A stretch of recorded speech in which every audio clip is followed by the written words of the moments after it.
हार्दिक स्वागत करता हूं अध्ययन अध्यापन की इस बेहतरीन श्रृंखला में। जैसा कि दोस्तों अपन पिछली क्लास में बात कर चुके हैं संविधान की विकास प्रक्रिया के बारे में।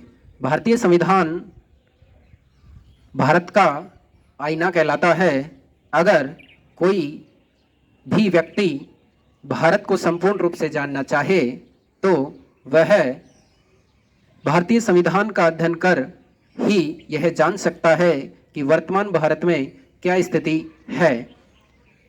अपन अध्ययन अध्यापन की श्रृंखला को लगातार जारी रखते हुए पिछली क्लास में अपन ने पढ़ा था कि कैसे ईस्ट इंडिया कंपनी भारत आई और कैसे ईस्ट इंडिया कंपनी ने धीरे धीरे अपने साम्राज्य को बनाया और साम्राज्य का विस्तार किया। फिर 1757 के प्लासी के युद्ध और 1764 के बक्सर के युद्ध से कैसे उन्होंने भारत में स्थायी रूप से नींव रखी।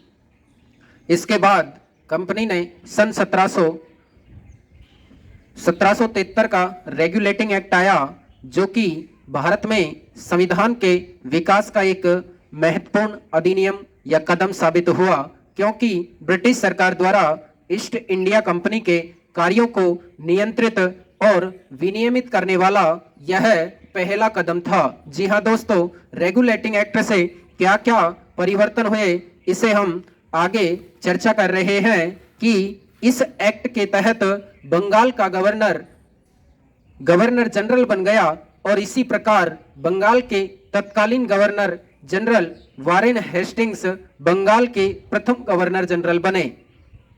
जो बंगाल के गवर्नर थे उन्हें बंगाल का गवर्नर जनरल बना दिया गया। इस प्रकार स्पष्ट है कि भारत का पहला गवर्नर जनरल वारेन हेस्टिंग्स था। गवर्नर जनरल की परिषद में 4 सदस्यों का प्रावधान भी रखा गया। कितने सदस्यों का? 4 सदस्यों का प्रावधान रखा गया। इस एक्ट ने, कौन से एक्ट ने? रेगुलेटिंग एक्ट ने ब्रिटिश भारत में केंद्रीय सरकार की नींव रखी और कलकत्ता प्रेसिडेंसी को पदोन्नत किया गया और उसे अधीनस्थ प्रेसिडेंसियों की विदेश नीति, युद्ध एवं शांति के मामलों पर नियंत्रण प्रदान किया गया। इसके बाद ईस्ट इंडिया कंपनी के भारत प्रशासन पर संसदीय नियंत्रण की भी शुरुआत हो गई। भारत में सर्वप्रथम कंपनी के प्रशासन एवं कर्मचारियों पर न्यायिक नियंत्रण हेतु सुप्रीम कोर्ट की भी स्थापना हुई। 1773 के रेगुलेटिंग एक्ट के तहत 1774 में पहला सुप्रीम कोर्ट कोलकाता में खोला गया। अतः स्पष्ट है कि रेगुलेटिंग एक्ट से ब्रिटिश संसद व सरकार का ईस्ट इंडिया कंपनी पर नियंत्रण और अधिक बढ़ गया।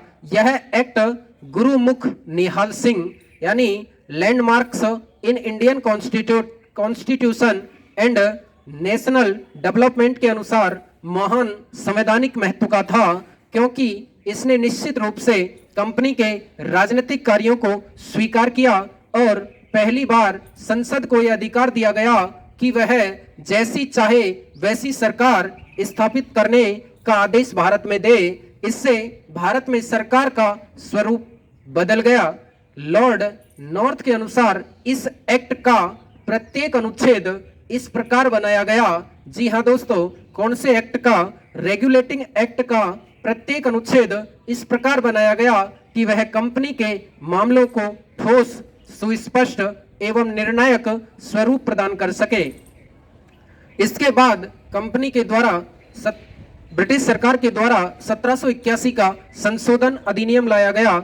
इस एक्ट के द्वारा सुप्रीम कोर्ट की विसंगतिपूर्ण अधिकारिता को स्पष्टता पूर्वक निर्धारित किया गया। सुप्रीम कोर्ट एवं सर्वोच्च परिषद के बीच विवाद एवं टकराव को कम करने के लिए यह अधिनियम लाया गया था। जी हाँ दोस्तों, दोबारा बता देते हैं कि 1781 का संशोधन अधिनियम क्यों लाया गया कि इस अधिनियम के द्वारा सुप्रीम कोर्ट की विसंगतिपूर्ण अधिकारिता को स्पष्टता पूर्वक निर्धारित किया गया और सुप्रीम कोर्ट एवं सर्वोच्च परिषद के बीच विवाद एवं टकराव को कम करने के लिए यह अधिनियम लाया गया। जी हाँ दोस्तों, अगर अभी तक आपने हमारे चैनल को सब्सक्राइब नहीं किया है तो सब्सक्राइब अवश्य कर लें।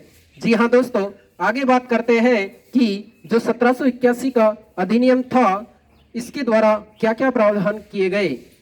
जी हाँ, सुप्रीम कोर्ट की अधिकारिता को सीमित करते हुए यह रोक लगा दी कि वह कंपनी के कर्मचारियों के प्रशासनिक निर्णयों के विरुद्ध कार्रवाई नहीं कर सकता। साथ ही राजस्व वसूली से संबंधित व्यक्तियों एवं कर्मचारियों के विरुद्ध सुप्रीम कोर्ट कार्रवाई नहीं कर सकता था। इस प्रकार बंगाल की सर्वोच्च परिषद की सर्वोच्चता को स्थापित किया गया।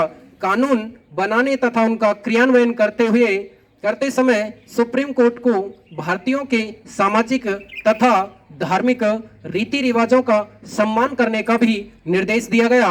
और तो और कलकत्ता की सरकार को बंगाल, बिहार और उड़ीसा के लिए भी विधि बनाने का अधिकार प्रदान कर दिया। इस अधिनियम को एक्ट ऑफ सेटलमेंट अथवा बंदोबस्त अधिनियम के नाम से जाना जाता है। 1781 के इस अधिनियम के बाद 1784 का पिट्स इंडिया एक्ट आया।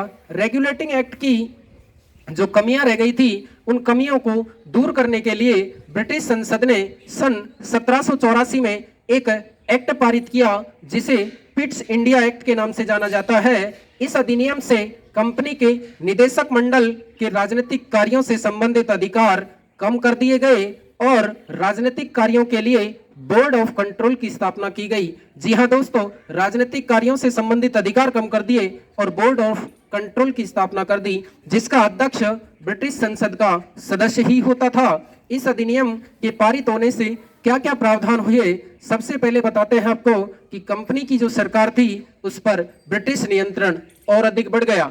गवर्नर जनरल की परिषद में 4 के स्थान पर 3 सदस्य कर दिए गए और भारत में कंपनी के अधिकृत प्रदेशों को पहली बार ब्रिटिश अधिकृत भारतीय प्रदेश का नाम दिया गया। इसी के साथ मुंबई और मद्रास के गवर्नरों की सहायता के लिए 3 सदस्यीय काउंसिल बनाई गई और सर कॉटनी इल्बर्ट के अनुसार इस अधिनियम के द्वारा बोर्ड ऑफ कंट्रोल की भी स्थापना की गई, जिसका मुख्य कार्य डायरेक्टर्स को नियंत्रित करना था।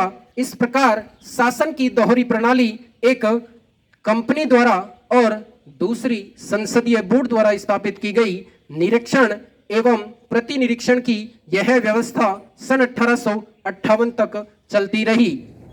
जी हाँ दोस्तों, अगली वार्ता के लिए सन 1786 में एक संशोधन अधिनियम लाया गया। इस अधिनियम के द्वारा गवर्नर जनरल को विशेष परिस्थितियों में अपनी परिषद के निर्णय को रद्द करने का तथा अपने निर्णय लागू करने का भी अधिकार दिया गया और गवर्नर जनरल को मुख्य सेनापति की शक्तियां भी मिल गई थी। जी हाँ दोस्तों, अगली क्लास में अपन वार्ता करेंगे 1793 के अधिनियम के साथ जो भी चार्टर एक्ट आए। 1793 का अधिनियम, उसके बाद में 1718 का चार्टर, उसके बाद में 1833 का चार्टर, उसके बाद में 1853 का चार्टर। 1853 का चार्टर इस कंपनी के लिए अंतिम चार्टर था। इसके बाद में 1857 की क्रांति के द्वारा ब्रिटिश जो शासन था उसको समाप्त कर दिया, यानी ईस्ट इंडिया कंपनी के शासन को समाप्त कर दिया और सीधा 1858 के अधिनियम के द्वारा ब्रिटिश ताज का शासन भारत में स्थापित हो गया। जी हाँ दोस्तों, धन्यवाद आपका बहुत बहुत, और हमारे चैनल को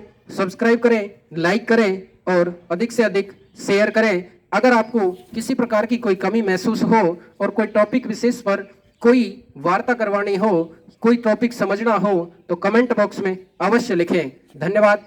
इसी के साथ आपका अपना कमलेश शर्मा अजान।